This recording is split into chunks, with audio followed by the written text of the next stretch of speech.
ఇవాళ national Herald కేసులో charge sheet file చేసినప్పుడు రౌజ్ అవెన్యూ కోర్టులో జడ్జ్ గారు కేటగారికలీ స్ట్రేట్గా నేను ఇది ఛార్జ్ షీట్ ఒప్పుకోను, దీని మీద ఎఫ్ఐఆర్ అయినప్పుడు మనీ లాండరింగ్ లేదు,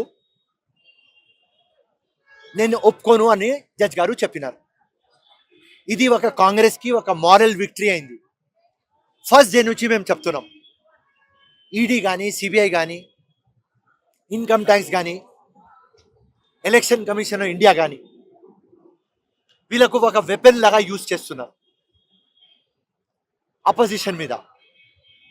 మా మీద నేషనల్ హెరాల్డ్ కేసు బుక్ అయినప్పుడు మేము అయినా చెప్పినాం, ఒకవేళ కేసు బుక్ అయితే సొసైటీ కేసు కావాలి, దీనిలో ఈడీ పని ఏం, కానీ అనవసరంగా ఈడీకి తీసుకువచ్చినారు.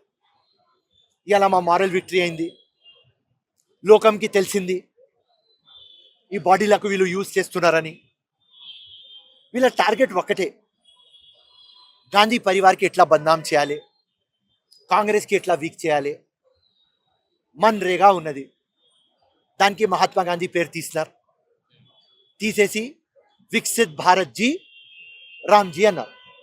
రామ్జీ ఆయన దేవుడు, మేము పూజిస్తాం, ఆదరిస్తాం, కానీ మహాత్మా గాంధీ పేరుతో బీజేపీకి ప్రాబ్లం లేదు, గాంధీ పేరుతో ప్రాబ్లం వాళ్ళ. సో గాంధీకి అడ్వాంటేజ్ వస్తుంది, పొలిటికల్ లాభం వస్తుంది మన్రేగాలు అని ఆ పేరు తీస్తున్నారు. సో బీజేపీ ఐడియాలజీ ఎట్లా నడుస్తుంది అంటే, ఏదైనా చేయాలి, గాంధీ పరివార్కి బద్నాం చేయాలి, కాంగ్రెస్కి వీక్ చేయాలి. మేమేం చెప్పడానికి పోతున్నామంటే, కాంగ్రెస్ 130 years old పార్టీ, ఇండిపెండెన్స్ తెచ్చే పార్టీ, తెలంగాణ తెచ్చే పార్టీ. గాంధీ పరివార్ దేశం కోసం ప్రారంభించిన జీవితం మొత్తం కాంగ్రెస్ ఖతం కాదు, గాంధీ పరివార్ ఖతం కాదు.